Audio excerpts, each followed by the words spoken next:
2021ஆம் ஆண்டு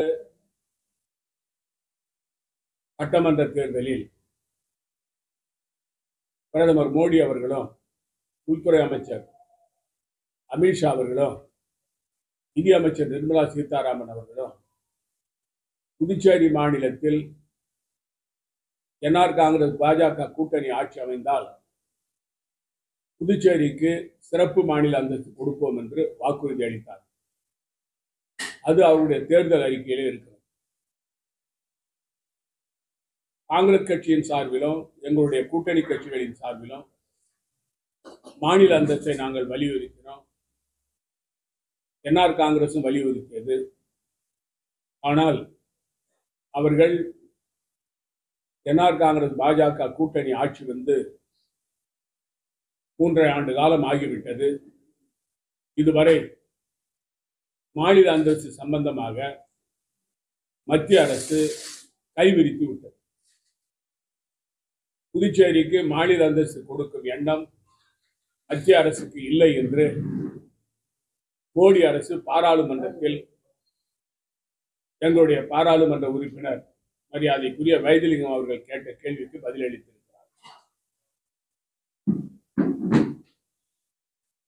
புதுச்சேரியை பொறுத்தவரையில இதிலிருந்து மோடி அரசாங்கம் புதுச்சேரி மாநில மக்களுடைய எண்ணங்களை புறக்கணிக்கிறது. புதுச்சேரி மாநிலத்தை அவர்கள் சொன்ன வாக்குறுதியை நிறைவேற்றாமல் ஏமாற்றி வருகிறார்கள் என்பது தெளிவாக தெரிகிறது. எங்களுடைய முழுமையான கொள்கை புதுச்சேரிக்கு மாநில அந்தஸ்து பெறுவதுதான். அதற்காகத்தான் புதுச்சேரியில் நாங்கள் என்ஆர் காங்கிரஸ் கட்சி பாஜகவோடு கூட்டணி சேர்ந்தது என்று தம்பட்டம் அடித்துக் கொண்ட முதலமைச்சர் ரங்கசாமி அவர்கள்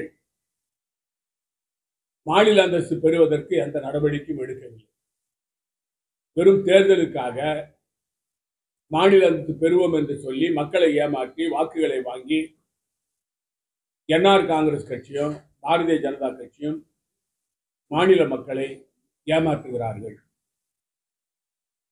மத்தியில் காங்கிரஸ் தலைமையில் ஆட்சி வந்தாலோ புதுச்சேரி மாநிலத்தில் 2026 ஆட்சி வந்தாலோ எங்களுடைய காங்கிரஸ் கூட்டணி ஆட்சி வந்தாலோ கண்டிப்பாக நாங்கள் புதுச்சேரிக்கு மாநில அந்தஸ்தை பெறுவோம்.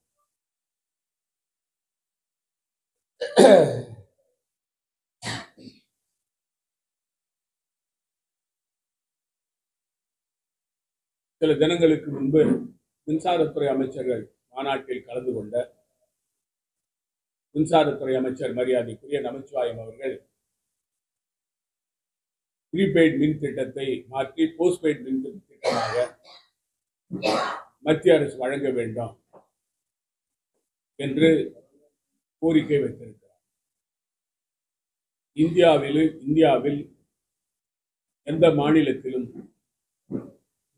ப்ரீபெய்ட் மின் திட்டம் அமுலில் இல்லை. மின்சாரத்துறையை தொடர்ந்து என்ஆர் காங்கிரஸ் பாஜக கூட்டணி அரசு சீரழித்து வருகிறது.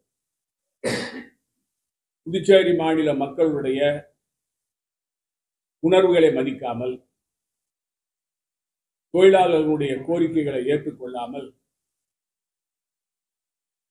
புதுச்சேரி மாநிலத்தில் மின்சார விநியோகத்தை தனியாரிடம் தாரை பார்த்து கொடுக்க அனைத்து நடவடிக்கைகளையும் எடுத்து வருகிறார்கள். நீதிமன்ற வழக்கால் அது தடுத்து நிறுத்தப்படுகிறது. இந்த ஆட்சியாளர்கள் அதானியிடம் பேரம் பேசி மின்சார விநியோகத்தை அவரிடம் ஒப்படைப்பதற்கான அனைத்து வேலைகளையும் முடித்து விட்டார்கள்.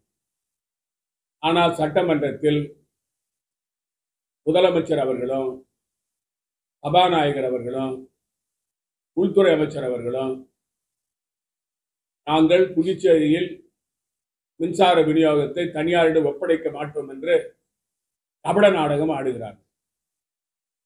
அந்த கோப்பில கையெழுத்து போட்டுவிட்டு மக்களை ஏமாற்றுகிறார்கள். அது மட்டுமல்ல, மின்சார கட்டண உயர்வை நாங்கள் குறைப்போம் என்று கூறினார். இதுவரை இது நடக்கவில்லை.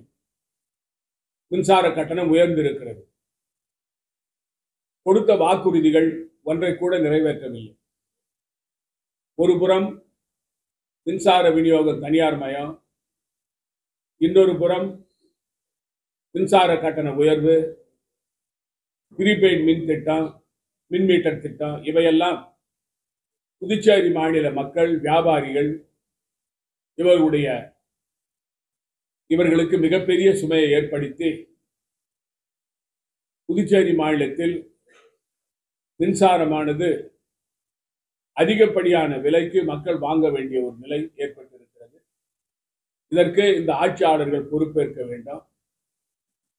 பாராளுமன்ற தேர்தலில் இவர்கள் தோல்வியுற்றாலும் கூட பாடம் கற்றுக்கொள்ளவில்லை. மாண்புமிகு முதலமைச்சர் ரங்கசாமி அவர்கள்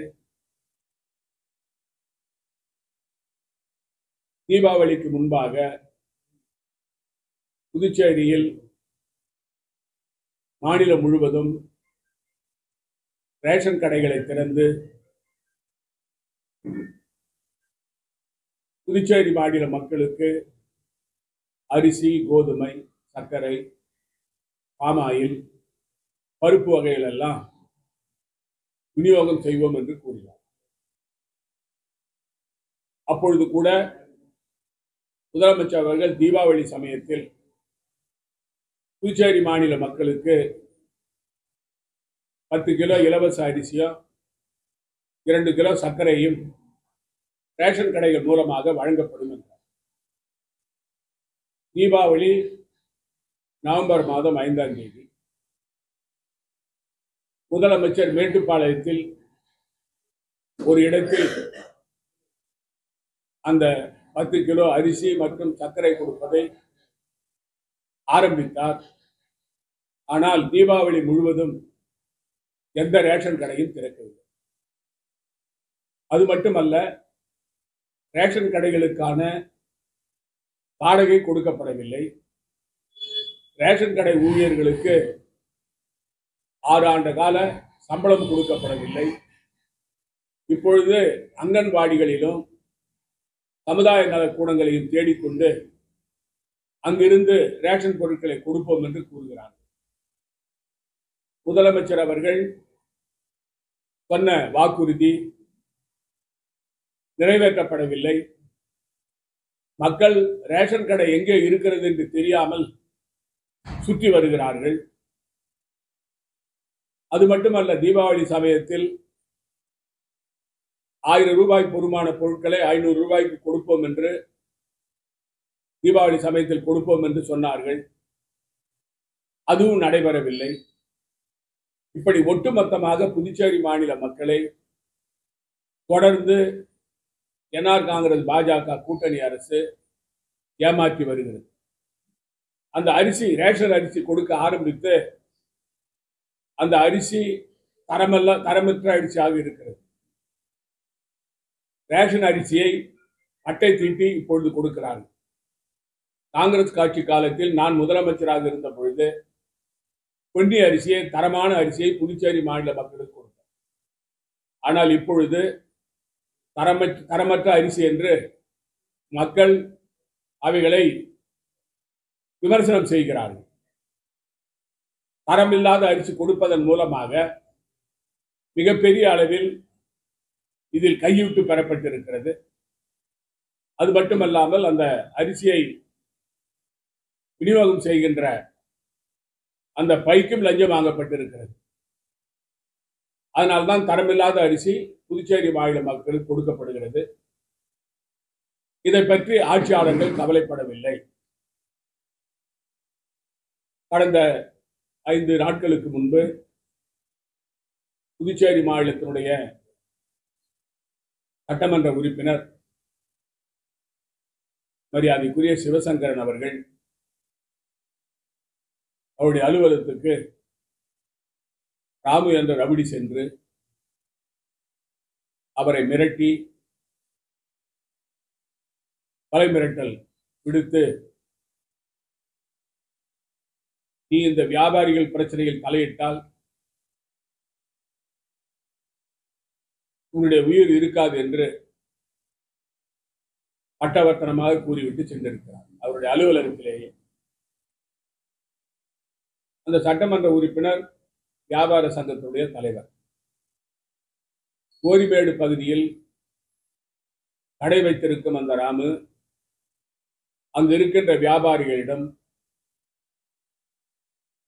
தகராறு செய்து மிரட்டி மாமூல் வாங்குவதை அந்த வியாபாரிகள் திரு சிவசங்கரனிடம் கூறிய போது அவர் அந்த உழவர்கரை கொம்மின் பஞ்சாயத்து கமிஷனரிடம் சென்று புகார் கொடுத்திருக்கிறார். அந்த புகாரை தெரிந்து கொண்டு இந்த ராமு என்ற ரவுடி அவருக்கு கொலை மிரட்டல் விட்டிருக்கிறார். இந்த ரவுடியினுடைய பின்னணி மிக பயங்கரமானது. அவர் மீது 27 கொலை வழக்குகள், பணப்பறிப்பு வழக்குகள், கொள்ளை வழக்குகள் என்று மிரட்டல் வழக்குகள் என்று பல வழக்குகள் இருக்கின்றன. கொலை வழக்குகள் மட்டும் 10க்கு மேல் உண்டு. அவர் பல வழக்குகளில் ஜாமீனில் வந்திருக்கிறார். 10 வழக்குகளில் தேடப்படுகின்ற குற்றவாளியாக இருக்கிறார். இந்த கொலை மிரட்டல் விடுத்த இந்த ராமு என்பவர் மரியாதைக்குரிய முதலமைச்சர் ரங்கசாமி அவருடைய பகுதியைச் சேர்ந்தவர்.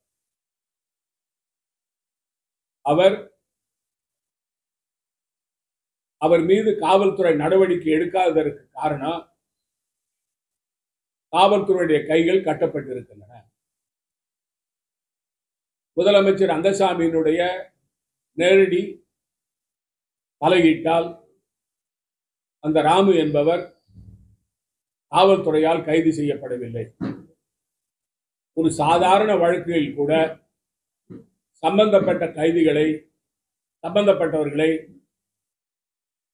கைது செய்கின்ற காவல்துறை 27 வழக்குகளில் சம்பந்தப்பட்ட ஒருவரை 10 வழக்குகளில் தேடப்படுகின்ற ஒரு குற்றவாளியை கைது செய்யாமல் வெளியில் நடமாட விட்டிருக்கிறது என்று சொன்னால் அதிகாரத்தில் இருக்கிறவர்கள் அந்த குற்றவாளிக்கு உடந்தையாக இருந்து அவருக்கு பாதுகாப்பு கொடுப்பதற்காகத்தான்.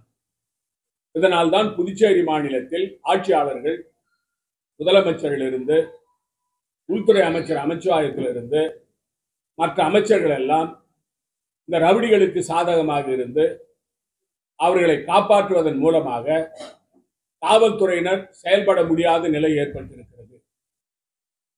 காவல்துறை சுதந்திரமாக செயல்பட வேண்டாம்.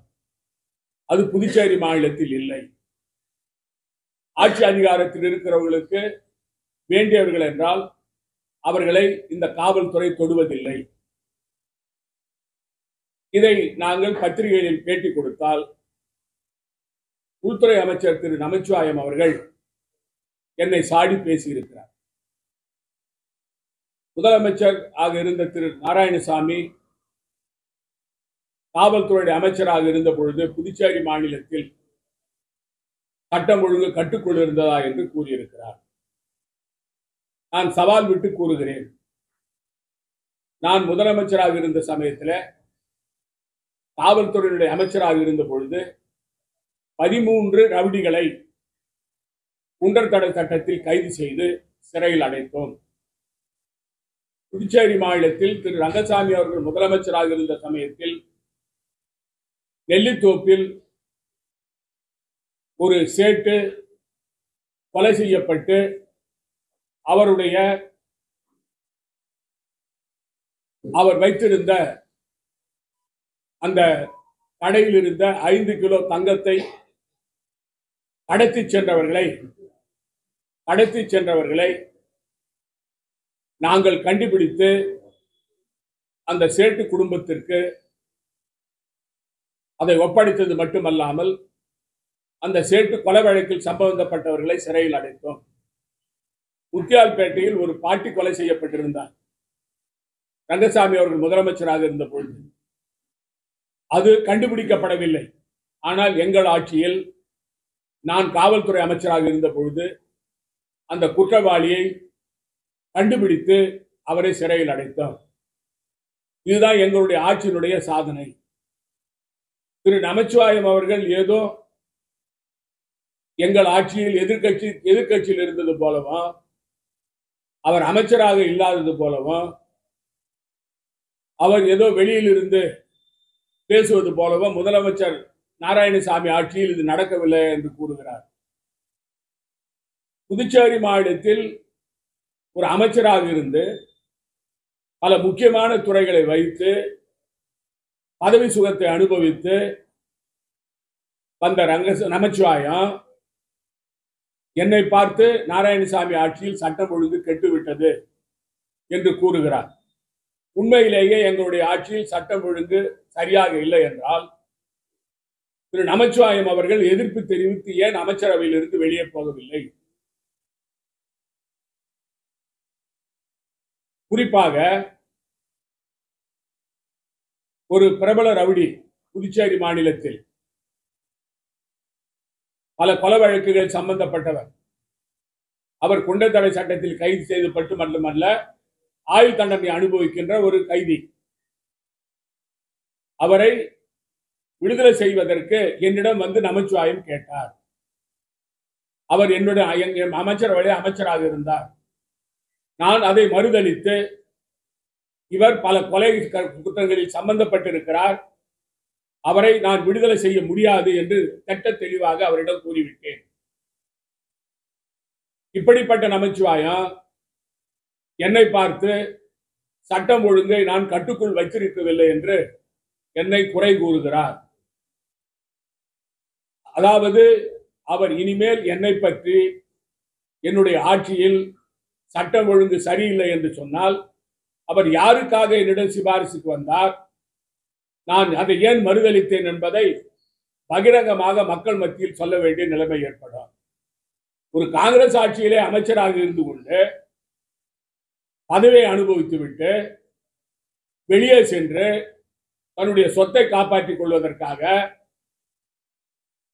தான் சிறையில் செல்லக்கூடாது என்பதற்காக பாரதிய ஜனதாவிலே சேர்ந்து இப்பொழுது அமைச்சராகிவிட்டால்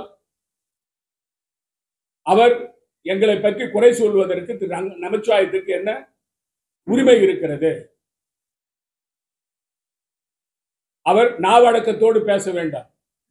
எதிர்கட்சிகள் என்றால் குறை சொல்லுவார்கள் என்று கூறுகிறார். புதுச்சேரியில் சட்டம் ஒழுங்கு கெட்டு போனதற்கு முதலமைச்சர் ரங்கசாமியோ உள்துறை அமைச்சர் நமச்சிவாயமோ முக்கிய காரணங்கள். குறிப்பா திரு ரங்கசாமி அவர்கள் ரவுடிகள் மாமூல் கேட்டு கடைக்காரரை அடித்தால், அவர்கள் சென்று புகார் கொடுத்தால் முதலமைச்சர் அந்த கடைக்காரரிடம் அந்த மாமூல் கேட்கிறவுடன் பணத்தை கொடுத்து விட வேண்டியதானே என்று சொல்லுகின்ற ஒரு முதலமைச்சர் புதுச்சேரி மாநிலத்தில். அது மட்டுமல்ல, இந்த ரவுடிகளோடு தொடர்போடு இருக்கிறவர் இந்த உள்துறை அமைச்சர் நமச்சிவாயம். ரவுடிகளை வளர்த்து விடுகிறவர் நமச்சிவாயம். இது புதுச்சேரி மாநில மக்களுக்கு தெரியும். அது மட்டும் இல்ல, இந்த ரவுடிகளுக்கு ஆதரவாக அவர் வந்து என்னுடைய பேசியது நான் பகிரங்கமாக சொல்ல வேண்டிய நிலையை அவர் உருவாக்க வேண்டாம் என்று நான் கேட்டுக்கொள்கிறேன். ஏனென்றால் எங்களுடைய ஆட்சியில் மக்களுக்கு பாதுகாப்பு கொடுத்தோம், அவருடைய சொத்துக்களுக்கு பாதுகாப்பு கொடுத்தோம், பிரெஞ்சு குடியுரிமை பெற்றவர்களுடைய சொத்துக்களுக்கு பாதுகாப்பு கொடுத்தோம். அதனால் எங்களுடைய ஆட்சியில மக்கள் நிம்மதியாக இருந்தார்கள். ஆனா இன்னைக்கு என்ன நிலை?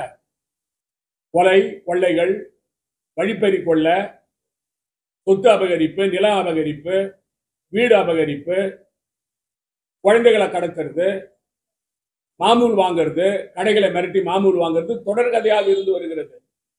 சட்டமன்ற உறுப்பினர்களே மக்களுடைய சொத்துக்களை கொள்ளையடிக்கிறார்கள். அதற்கு காவல்துறை கைகட்டி வேடிக்கை பார்க்கிறது.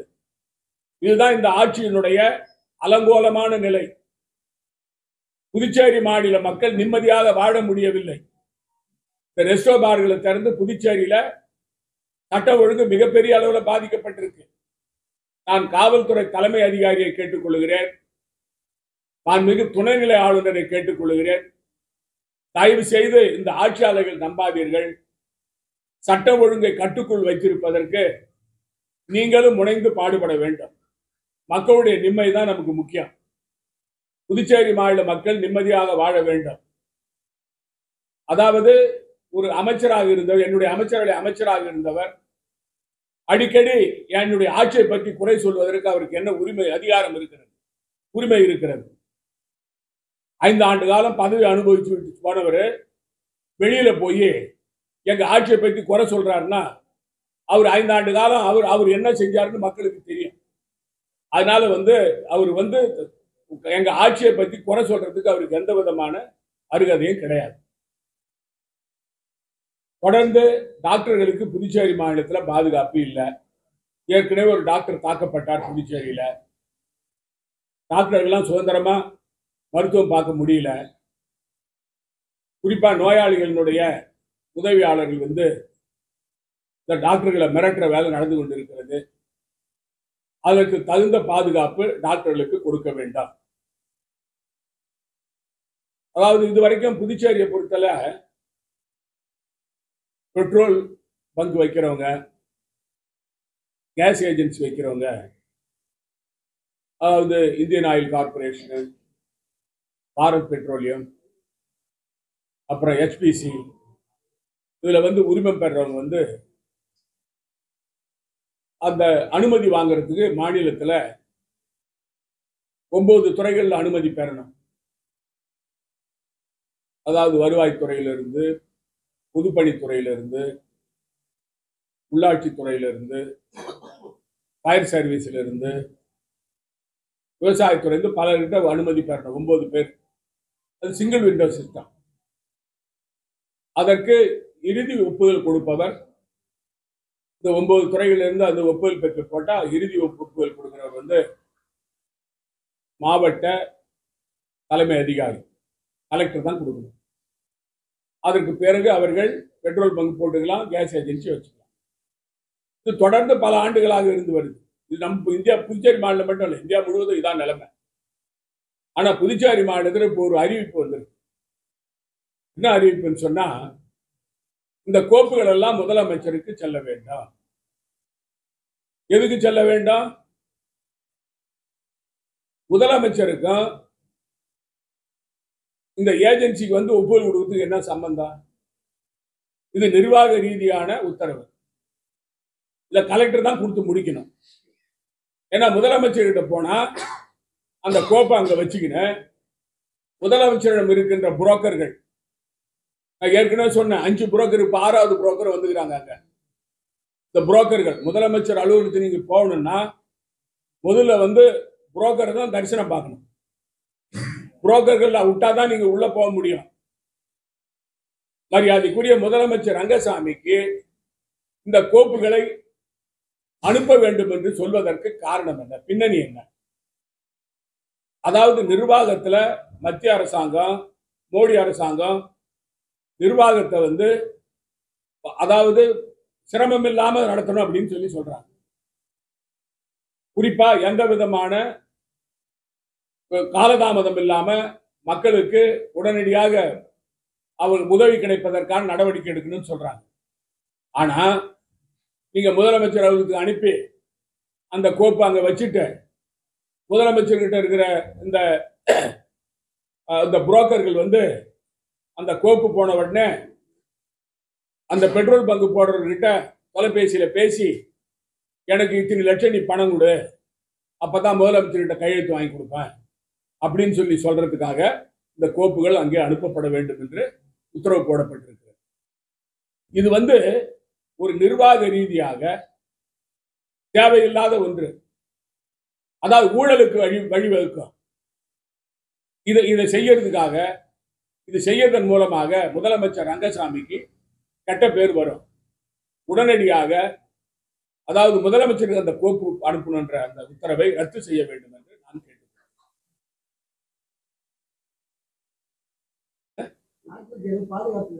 யாருக்கு? டாக்டர்களுக்கா? அதாவது புதுச்சேரியில ஒரு 3 மாசம் இல்ல, இப்ப இல்ல சார், ஒரு 3 மாசம் முன்ன ஒரு டாக்டர் தாக்கப்பட்டாருங்க GHல. தாக்கப்பட்ட சம்பவம் இருக்கு. அது முதலமைச்சர் கூட்டு சமாதானம் பண்ணாரு. இதை நான் இப்ப சொல்றது அது இப்ப தமிழ்நாட்டில் நடந்த பிறகு இது நமக்கு ஒரு படிப்பினை. அதனால டாக்டர்களுக்கு பாதுகாப்பு இருக்கணுன்றதுக்காக சொல்றேன் நான். சம்பவம் நடந்தது.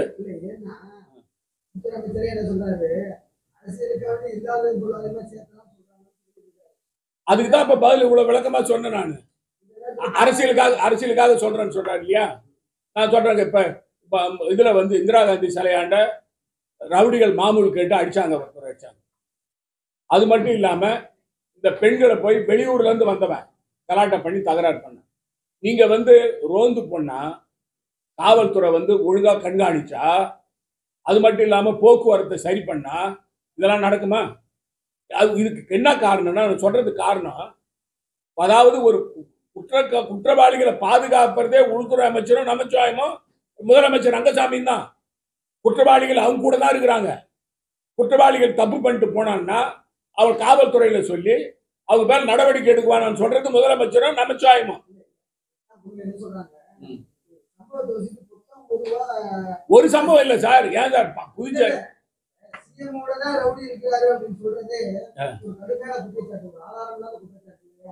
ஆதாரம் இல்லாத குற்றச்சாட்டு இல்ல. அந்த ராம் என்றவர் என்ன ஊரு? முதலமைச்சர் பகுதியை சேர்ந்தவர். ஏற்கனவே ஒரு அப்படி இல்லை சார். நான் சொல்றேன் கேளுங்க. அந்த ராம் என்றவர், நான் என்ன சொல்றேன், 27 வழக்கு இருக்குது அந்த ஆள் பேர்ல. 27 வழக்கு, 10 வழக்குல வந்து அந்த ஆள் தேடப்படுற குற்றவாளி. 5 கொலை வழக்கு இருக்கு. அந்த ஆள் வெளியில நடமாடுறான். இந்த 10 வழக்குல ஏன் காவல்துறை அவங்களை கைது செய்யலாம்? அதுக்கு வந்து அது ஏன் சார்? அவன் முதல்வர் தொகுதியை சேர்ந்தவன், முதல்வருக்கு வேண்டியவன். அதையும் நான் சொல்றேன்.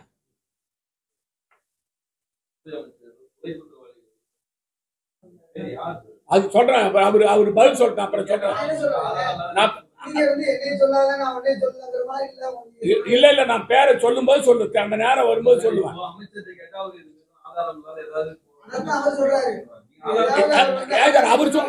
அவர் என்ன நான் வந்து சொன்ன நான் சொல்லுவ ஏத்துக்குவாரு அவரு? அவர் சொன்னது ஏத்துக்குவாரு அவரு? நான் என்ன சொன்னேன் சார், நான் புதுச்சேரி மாநில மக்களுக்கு அவர் என்ன சொல்றாரு, அவர் வந்து ஒரு தார்மீகமா உள்ளவர்னா, ஒரு உண்மையிலே ஒரு அரசியல்வாதின்னு சொன்னா, அவர் அமைச்சர் பதவிக்கு தகுதி உள்ளவர்னு சொன்னா, நாராயணசாமி முதலமைச்சராக இருந்த சமயத்துல புதுச்சேரி மாநிலத்தில் சட்டம் ஒழுங்கு கெட்டு போச்சுன்னு சொல்றாரு. அவர் அந்த அமைச்சரவையில் அமைச்சரா இருந்தாரு. என் ஆட்சியில் சட்டம் ஒழுங்கு கெட்டு போச்சுன்னு சொல்ற நீங்க, அப்ப யார் ராஜினாமா பண்ணிட்டு வெளியில வரல? அப்ப பதவி சோகம் அனுபவிப்பீங்க. என் ஆட்சியில வந்து சட்டம் ஒழுங்கு கெட்டு போச்சு நீங்க சொல்லுவீங்க. ஆனா பதவியில இருப்பீங்க. பதவி விட்டு வெளியே வந்த பிறகு, கட்சி மாறின பிறகு என் ஆட்சியில வந்து சட்டம் ஒழுங்கு கெட்டு போச்சுன்னு சொல்லுவீங்க. இது என்ன நியாயம்? என்ன நியாயம் சார் இது?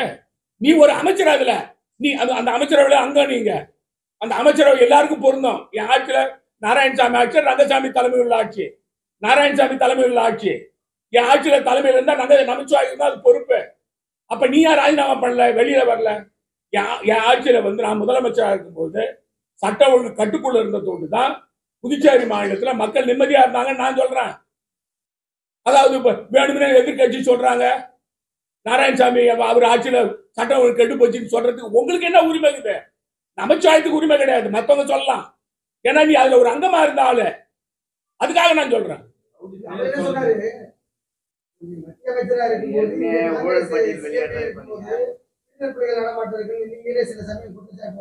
விடுதலை புலிகள் என்ன தேடி வந்தா சார் என் வீட்டுக்கு என்ன கொல்றதுக்கு? அவருக்கு என்ன தெரியும்? ஆமா, அவருக்கு என்ன தெரியாது? என்ன ஃபாலோ பண்ணாங்க சார், தமிழ்நாடு வரைக்கும் ஃபாலோ பண்ணாங்க. என்ன அப்ப விடுதலை புலிகளை எடுத்து பாராளுமன்றத்தில் நான் பேசினேன். அப்ப என்ன குறி வச்சாங்க. அவருக்கு என்ன தெரியும் அதை பத்தி? அவர் நேற்று வந்த ஒரு அரசியலுக்கு 7 கட்சி மாறி 8வது கட்சிக்கு வந்துக்கிறாரு. இப்ப அவர் என்ன பத்தி சொல்றதுக்கு அவருக்கு உரிமை கிடையாது. நான் ஒரே கட்சியில தொடர்ந்து இருக்கிறேன். இப்ப நான் வந்து என்னைக்கு கட்சி காங்கிரஸ்ல சேர்ந்து அன்னையில இருந்து இன்னை வரைக்கும் காங்கிரஸ் கட்சியில் தான் இருக்கிறேன். சொத்துக்காக, சொத்தை காபந்து பண்ணிக்காக, பதவிக்காக நான் கட்சி மாறல.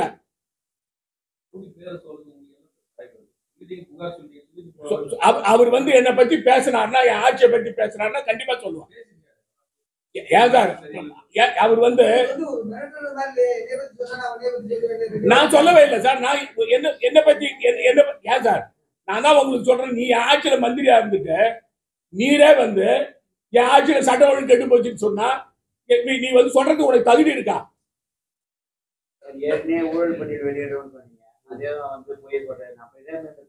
வரும் வரும் வரும் வரும் வரும்போது வரும் வரும் வரும்போது வரும். ஊழல் பட்டியலும் வரும், எல்லாம் வரும்.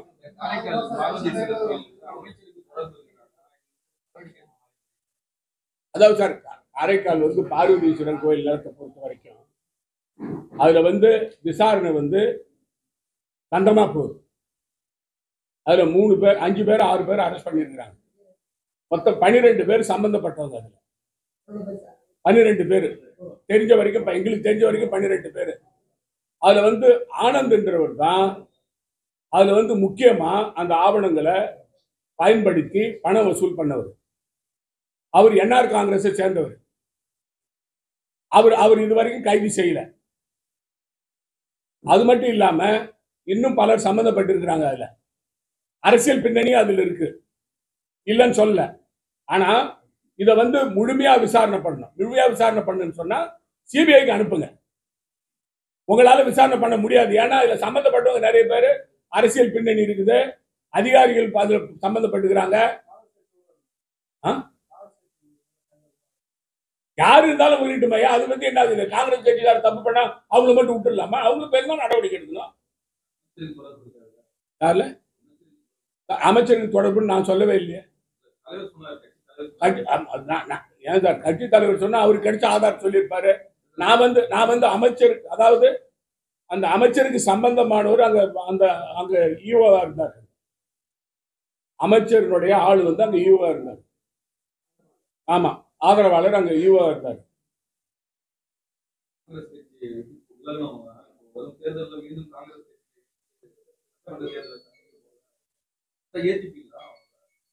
யார் சொல்லுது சார்? காதுல வர செய்திலாம் நான் பதில் சொல்ல மாட்டேன். என்கிட்ட ஆதாரபூர்வமா சொல்லுங்க. என்ன கேக்குறீங்களா? நீங்க ஆதாரம் கேக்குறீங்களா? என்னது? இந்த பாருங்க, நீங்க பாருங்க, அவர் வராரு இவர் வராருன்னு சொல்றதுலாம் நான் பதில் சொல்ல மாட்டேன்.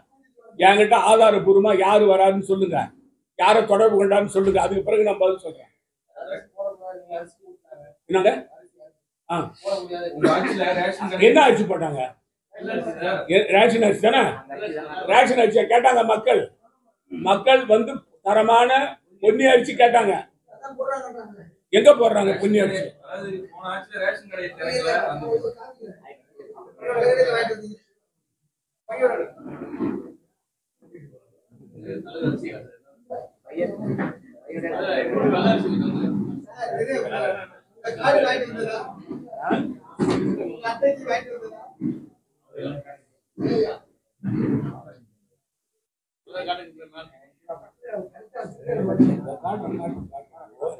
அதாவது தீட்டின அரிசி சார், தீட்டின அரிசி. இது ரேஷன் அரிசி தீட்டி மக்களுக்கு கொடுக்குறாங்க.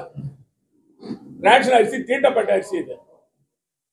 இதுல மிகப்பெரிய ஊழல் நடந்திருக்கு. அது சம்பந்தமா நாங்க விசாரணை வைப்போம், விசாரணை கேட்போம்.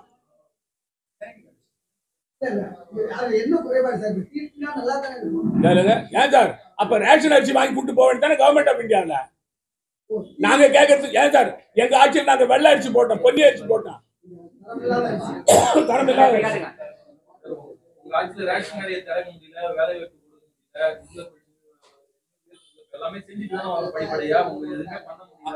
யார் சொல்றது? ரங்கசாமி தானே? ரங்கசாமிக்கு நான் பதில் சொல்றேன். இருந்து வரேன். அந்த ரேஷன் கடையை திறக்கிறதுக்கு நான் நீதிமன்றம் போனேன். நான் முதலமைச்சராக நீதிமன்றம் போனேன். அதாவது பிரதமருடைய கொரோனா திட்டத்தில் கொடுக்குற 5 கிலோ அரிசி ஒவ்வொரு குடும்பத்துக்கு ஒவ்வொரு காரு கொடுக்குற அரிசியா போடுறீங்க. புதுச்சேரி மாநில மக்கள் எங்க மாநில பட்ஜெட்ல இருந்து நாங்க அரிசி போடுறதுக்கு தடுக்க கூடாதுன்னு சொன்னோம். ஆனா மோடி அரசாங்கம் அது தடுத்து நிறுத்துச்சு. மோடி யார் கூட கூட்டணி? ரங்கசாமி கூட கூட்டணி. ரங்கசாமியும் மோடியும் சதி செய்து எங்களை ரேஷன் கடையை திறக்க விடல. நீதிமன்றமும் எங்களுக்கு சாதகமா இல்ல. இப்ப மட்டும் எப்படி போடுறீங்க? ஏன்னா உங்க கூட்டணி ஆட்சி வந்ததுனால. நீங்க வந்தாக்கா எது வேணாலும் செய்யலாம். நீங்க வந்த பிறகு ரேஷன் கடையை திறக்கலாம். ஆனா நாங்க எங்க ஆட்சியில் இருக்கும்போது ரேஷன் கடையை திறக்கக்கூடாது. இது என்ன நியாயம்? எப்ப செய்யறாரு? 3.5 வருஷம் கழிச்சு. 3.5 வருஷம் கழிச்சு இப்ப ரேஷன் கடை இப்பதானே. ஏன் சார், எத்தனை ரேஷன் கடை இது வரைக்கும் திறந்தது நீங்க சொல்லுங்க பாப்போம். புதுச்சேரியில உள்ள ரேஷன் கடையில எத்தனை கடை திறந்துக்குது? எங்க திறந்தாங்க? ஏன் சார் ஜனங்க ரேஷன் கடை எங்க தேடி ஓடுது? ரேஷன் கடை எல்லாம் மூடி கிடக்குது. நீ வந்து சமுதாய நல கூடத்துல அரிசி போடுறீங்க. சரி, ரங்கசாமி என்ன சொன்னாரு? நாங்க அரிசி போடுவோம், சர்க்கரை, கோதுமை, பாமாயில். தீபாவளி முடிஞ்சு தீபாவளி அரிசியா? என்ன சார் இது? நீங்க ரங்கசாமி ஆதரவாளரா? நீங்க ஏன் சார் தீபாவளி முடிஞ்சு 20 நாள் ஆகுது, இப்ப அரிசி போடுறீங்களா? உங்களுக்கு அசிங்கமா இல்ல? இந்த ஆட்சியாளருக்கு அசிங்கமா இல்ல? ஏன் சார் அப்புறம் ஏன் நீங்க ரேஷன் கார்டு நான் தீபாவளிக்கு முன்ன ரேஷன் அரிசி போடுவோம்னு சொன்னீங்க? மறந்துட்டீங்களா நீங்க? ரேஷன், அதாவது ரேஷன் கடை திறந்து அரிசி போடுவோம்னு சொன்னாரு. இந்த தீபாவளி பரிசு தனி.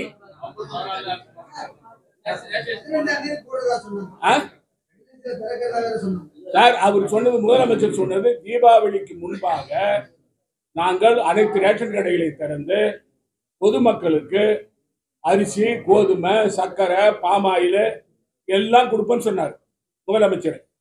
ஆனா அதுக்கு பிறகு அறிவிச்சாரு 10 கிலோ அரிசியும் 2 கிலோ சர்க்கரையும். அதாவது இதுல வந்து மேட்டுப்பாளையம் தான், அங்க மேட்டுப்பாளையம் தான் ஆரம்பிப்பாரு அவர். மேட்டுப்பாளையத்துல வந்து ஒரு கடையை திறந்தாங்க. அதோட சரி, ஜனங்க அழிஞ்சு பார்த்தாங்க, எங்கேயும் கிடையாது, அரிசியும் கிடையாது. அந்த முதல்ல தீபாவளி பரிசே கிடைக்கல, ரேஷன் கடையும் திறக்கல. இப்ப எத்தனை ரேஷன் கடை தெரியும்? இப்ப வந்து இப்ப சொல்றாரு இல்லைங்களா, சமுதாய நல கூடத்துல திறக்கிறாங்கன்னு சொல்லிட்டு. இப்ப வந்து ரேஷன் கடையை திறந்து மக்களுக்கு தரமான அரிசி போட்டா நாங்க பாராட்டுவோம். நீங்க போடுறது தரமில்லாத அரிசி.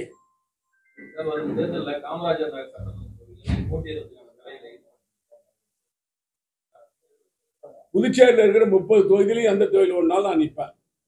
கட்சி தலைமை அனுமதி கொடுத்தா, கட்சி தலைமை அனுமதி கொடுத்தா. என்னுடைய காங்கிரஸ் கட்சியுடைய தலைமை வந்து அன்னை சோனியா காந்தி அவர்களும் கார்கே அவர்களும் தலைவர் ராகுல் காந்தி அவர்களும் அனுமதி கொடுத்து தேர்தலில் நிக்கணும்னு சொன்னா நிற்பேன். எனக்கு விருப்பம் இல்லை, அவங்க அனுமதி கொடுத்தா நிற்பேன்னு சொல்றேன் நானு. ஏன் சார் கட்சி தலைமை முடிவு பண்றது ஏத்துக்குவோம் சார். நானு தேர்தலில் இருக்க வேணாம், தேர்தலில் நெல்லுன்னு சொன்னா நிற்பேன், நிக்க வேணாம்னு சொன்னா நிக்க மாட்டேன். கட்சி தலைமை என்ன சொல்றாங்களோ அது கேட்பேன். தனிப்பட்ட அரசியல்வாதிக்கு தனிப்பட்ட விருப்பம் கிடையாது. அதாவது எது வேணாலும் இருக்கட்டும். நான் என்ன சொல்றேன் உங்களுக்கு, இப்ப வந்து ரங்கசாமிக்கு என்ன வயசு ஆகுது? அதே மாதிரி தானே இந்த கேள்வி அவரை கேட்க வேண்டியதுதான். நீங்க புதுச்சேரி உங்கள் AMN டிவி செய்திகளை யூடியூபில் உடனுக்குடன் காண AMN டிவி பாண்டிச்சேரி சேனலை சப்ஸ்கிரைப் செய்யுங்கள். பெல் பட்டனை மறக்காமல் கிளிக் செய்யுங்கள்.